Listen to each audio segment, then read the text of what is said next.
how with the fourth industrial revolution, careers have been shortened.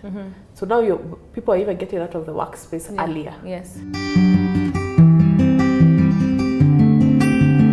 Hello everyone, welcome to another episode of Mwenye Monday. We are still with Pauline, talking about owning your careers, and let's get right into it. So you published and wrote a book, Owning Your Career. Tell us a bit about it. What inspired you to write the book? Yeah. So the reason why I felt it was important to have a book around careers is because this information is stuff that I have picked and learned over years, especially when I was managing people in the workspace, the many careers that I've handled. And I realized that actually there's no one book that will give you, a playbook, that it will give you a manual of the things, step by steps you need to actually consider when you're getting into building a good career. Yeah, and it doesn't mean that it's for beginners, even for professionals, wherever you are. It's a book that is relevant. Yeah, so it's good for even people who are younger, but also for professionals, because there are a lot of people who have sat in roles for long, and they're wondering why certain people move faster than others, and they're wondering what is this they're doing. Yeah. So this is actually a playbook that will be able to give you the step-by-step actions of the things that you need to be conscious about when you're managing your career. And so for me, I realized also a lot of employees feel that it's the organization's responsibility to train you, and to develop your career. Actually, no. Yeah. It's actually your own personal responsibility. Exactly. Yeah. And one thing I also realized is that people don't invest in their own personal development. Yeah. So like for me, one thing I did until today is I take a personal development course every year. So, and I learned it in the beginning of my career. I'm actually a product of mentorship. I've had a mentor for over 20 years.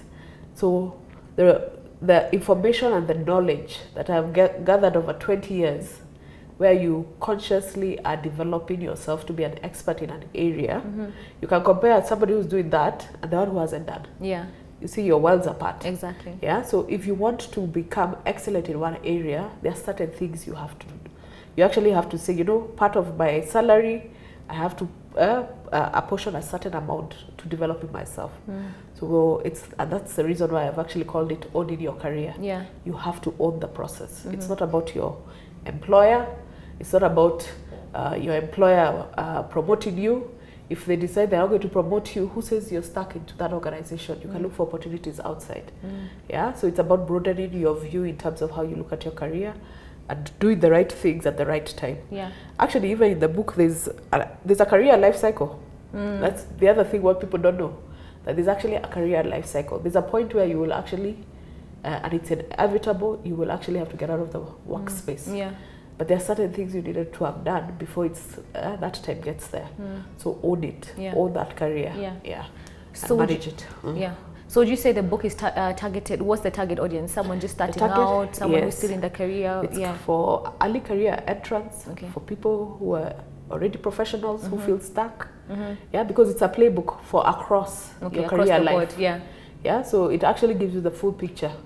Yeah, because in life we actually have two halves. There's the first half of your career, which is the from 20s when you just finished university to about 45, 50, which is nearing your retirement. Yeah, and now even with the fourth industrial revolution, careers have been shortened.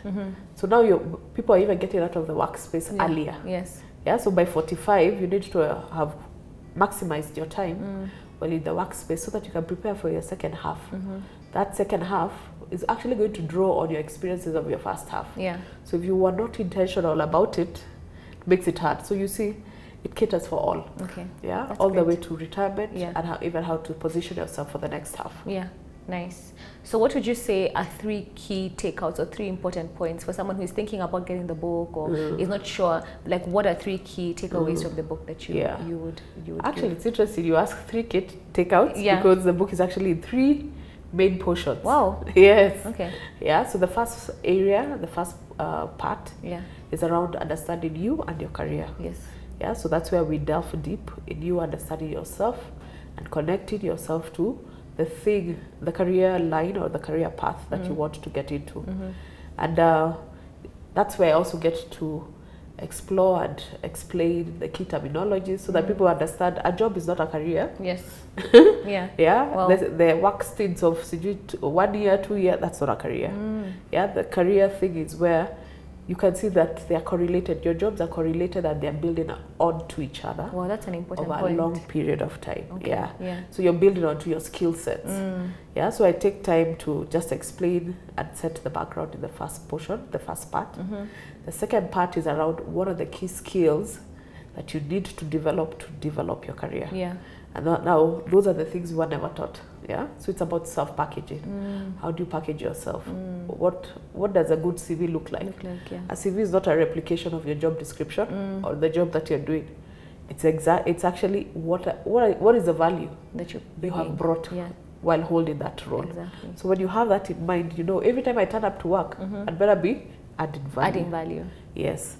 Yeah. So it's about self-packaging, and then now we also look at your digital CV. Nowadays, people don't look at physical CVs. So the first thing, I come across your name, I'll have to Google you. Exactly. If I don't Google you and find you, they say if you're ungoogleable, you do not exist. So a digital footprint. Yes, so if you don't have a digital footprint, the digital footprint is a thing that will actually tell us the things that you're passionate about. Yeah. So if you've been partying and just posted those photos of your party, we can see where your focus is. Yeah. Yeah, but the thing is, if you say you're passionate about art, let's see that art. Yeah, with your digital footprint. Exactly. Yeah, so that's actually making it easier for recruiters to actually find people. People who are passionate about the things that they say they are passionate about. So we look at how do you package yourself, how do you position yourself in the market space, how do you network, who should you network with. It's a skill. Yeah, so we delve through the skills that will ensure you build that resilient career. A resilient career is one that is long enduring, irrespective of if there's retrenchment, there's COVID, your career will still stand strong. Yeah, so what are the things you need to do? Because you saw with COVID, many people lost jobs. Exactly. Yeah, and many people got shocked because they thought, oh my God, I was not prepared. So it's a thing of how do you start ensuring that irrespective of what happens around you, you can still be able to sustain a career. Yeah. And then the third portion is how to live intentionally, how to manage your career intentionally. There are certain skills that will enable you to actually work on your career intentionally.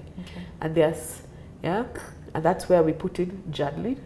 I'm a product of journaling also. I've journaled for over 27 years. Wow. So the power of writing is once you write it, by the way, you might even not come back to it in a year, but the fact that you've registered it in your mind, there's a way the brain actually is able to take you to achieve the goals that you have set. Yeah. So I take them through the various techniques you can actually use for journaling. It's not a hard thing, but it's a powerful tool. Yeah. And then the last thing is also about vision boarding and actually seeing your goals now visually. Yeah, and it's even a biblical Habakkuk 2:2 says, write it. The vision down. Yes. Yeah. So do you have a clear vision? Vision board. And I'll tell you, in the last 25 years that I've journaled, what I do every end of the year is I go back and tick. Yeah, what have you achieved? Yeah. Let me tell you, the more ticks you have, the more motivated you become. Exactly. Yeah. So it becomes it's a self-managing process. Yeah. So you become more driven. Yeah. So that's why people will keep asking you, how come you're able to do all these things? It's because you're intentional. So I talk about that in the last portion of when you're owning your career, there are certain things you have to do for yourself. Yeah. I love how the examples you've given, and which I'm sure in the book are very practical and doable. Sometimes we hear these big statements and you're like, okay, show me step by step how to get there. So it's a very practical sort of book, which is great. And actually the book, the way it's portioned is there are coaching questions after every section. So things that will actually prompt you to now do some work for yourself. Yeah, so it's a practical book. Yeah. You mentioned critical skills that sometimes you don't think of or some come naturally, but what would you say if someone is in the space who they want to grow their career, they are tired of just being that employee who comes into the job and just does the bare minimum and goes home? What critical skills would you tell them they need to grow in that career? Yeah. So there's also and that's why for me it was important to write this book, because I was a true believer also that hard work pays. Yes, it does to an extent. Yeah. Yes. The thing is, you actually have the right people need to know what you're doing. That's true. Yeah. Yeah. You need to network internally with the right people, the people who make decisions. You know, a lot of, and especially worse off for women, we do a lot of hard work. We do our work very well, but we don't speak about what we do. Just remains quiet. Yes, and what happens? The loud people take the credit for it. Yeah. For your work, and what happens? The same people they rise, and you stay and you're seated there. Yeah. So there are skills like never ever enter a meeting and walk out without saying anything. A word. Okay. Yeah. Always leave a mark. Always. Yeah. So when you're given an opportunity, especially to sit even with the C-suite, you always have to speak. Yeah, because you influence people with what you say. They can actually tell if you're aligned or not, isn't it? They can tell if you're passionate about the organization and getting solutions for the problems in the organization. Yeah. So never ever lose out on those opportunities. Yeah, I know traditionally we've been taught to be quiet. I remember I was in a Catholic school. This nun told us women are to be seen, not to be heard. Then you get to the workspace and people are telling you to speak, you know? Yeah. So it's a discord, it's a struggle. Yeah. But I had to learn. So the thing is, there are certain skills we have to break away from. Yeah. Yeah. So you speak for yourself, talk about your achievements. Exactly. Yeah. And it's not bragging. You're just making sure the people who are making decisions know. Yeah. They have you in mind and you come top of mind. Yeah. And there's no thing of hard work will be repaid. No. Yeah. Actually, the people who speak up are the people you've seen. Exactly. Yeah. So networking is important.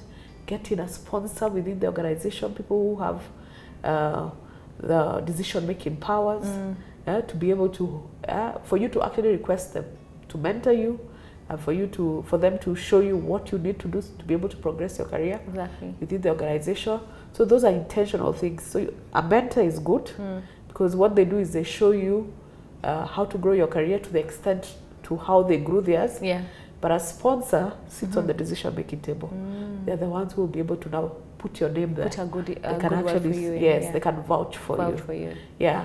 And then now getting a coach is also very important because the truth is you will not be able to unlock yourself on your own. Yeah. Your true potential can only be unlocked by somebody else who can be able to draw it out from you. Yeah. Yeah. So a coach, a mentor, and a sponsor. Yes. Wow. Yes, you have to have all these people around you because a sponsor is somebody more senior. Yes. So that one will now be carrying you along as they move. Yeah.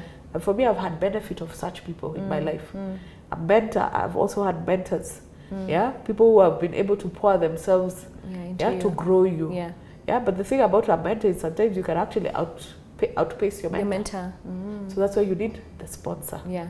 Yeah, and then now the coach. The coach now is the one who will be able to walk the journey with you. Yeah. Yeah, and for you to unlock your true person potential. So those are things that we were never taught. Yeah. So networking is critical. Self-packaging is important. So it's not about just the looks. It's also about what's in the head, isn't it? Yeah. Yeah. I think there are also others people who think it's about the packaging only. No, it's also about the technical skills, your ability to do the job. Yeah, then also now being able to talk about your achievements and being able to add value everywhere you go. Okay. Yeah. Wow. Yeah. Great conversations. Yes. We've been learning about why you need a sponsor, a coach, and a mentor. I didn't even know you require all those three people pushing you along in your career, but that's very insightful information. Thank you for watching this episode of Mwangi Monday with us. We are still going to be with Pauline next week, still talking about owning your career, still talking about governance. So see you then, and make sure you like, comment, and subscribe. Yeah, thank you.